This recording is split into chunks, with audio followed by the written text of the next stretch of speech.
Assalamualaikum warahmatullahi wabarakatuh kepada semua murid tahun 4. Okey, hari ini Alhamdulillah kita jumpa lagi dalam kelas Sirah tahun 4. Okay, sebelum daripada kita mulakan kelas kita, boleh baca doa dulu, kemudian buka semula video ini. Okay. Allahumma salli ala Sayyidina Muhammad. Hari ini merupakan hari Rabu 11 Ogos 2021. Kita masih dalam tajuk yang kita dah masuk 2 minggu lepas, iaitu pelajaran 7, Pembangunan Negara Islam. Okey. Minggu lepas kita belajar tentang masjid pertama dan juga masjid kedua.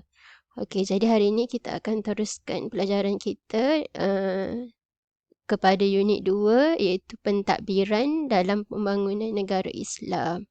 Okey, jadi murid-murid boleh buka muka surat, buku teks muka surat 45 seperti mana yang Muallimah tunjuk ni. Okey, dan kita akan baca sama-sama apa yang terkandung dalam pelajaran kita pada hari ini. Okey, jadi murid-murid harapnya memberi perhatian yang lebih lah, sebab seorang Muallimah boleh setakat ni je. Dengan keadaan kesihatan yang kurang baik, jadi harapnya boleh bagi perhatian molek dah. Okey.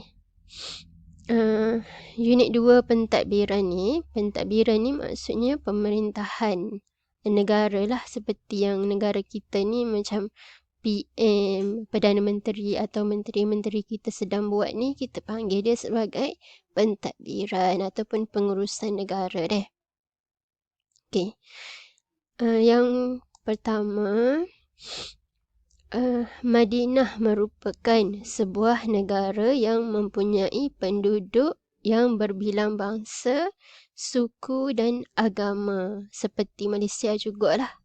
Ada banyak kaum, bangsa seperti kalau kita Melayu, Cina, India kan.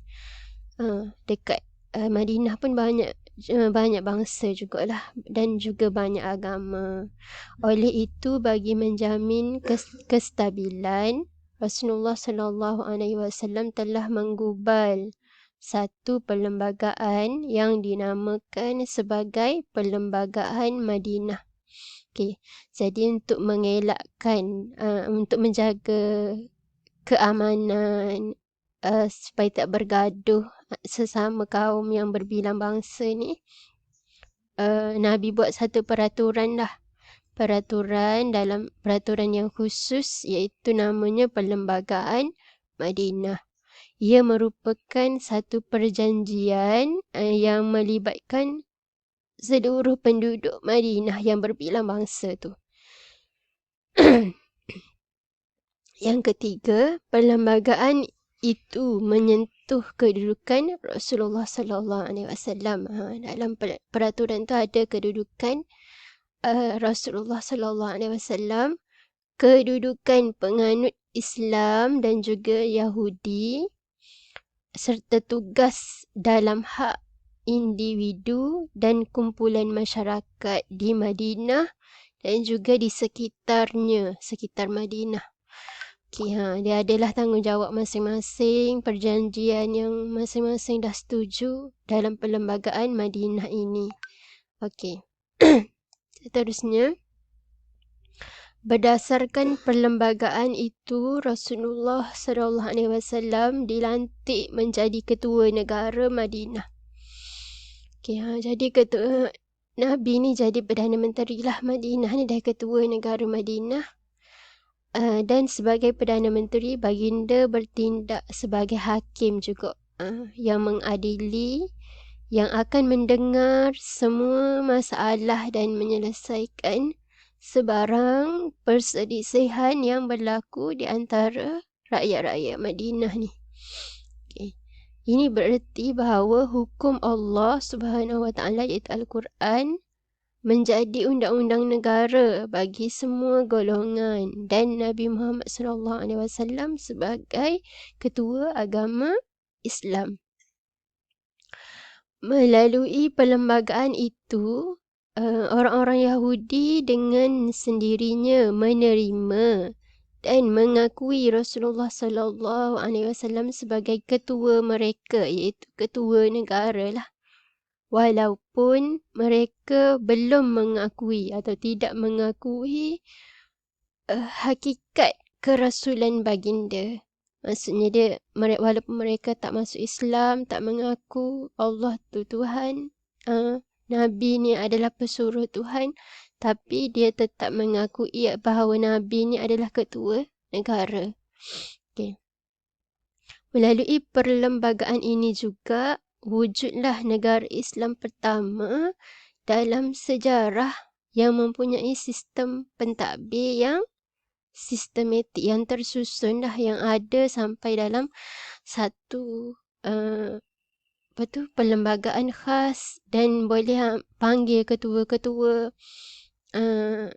suku masing-masing tu supaya semua ini reda dengan perjanjian ini dan dapat mengikuti dengan baik.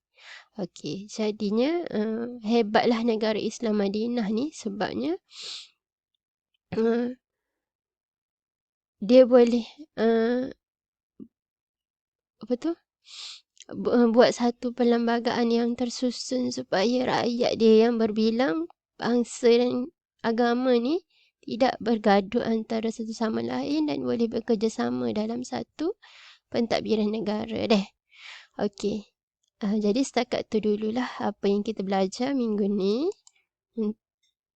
Untuk latihan, boleh buka buku aktiviti muka surat 25. Senang sahaja hari ini merangkumi pembelajaran kita yang 2 minggu sebelum ini dan juga pada minggu ini.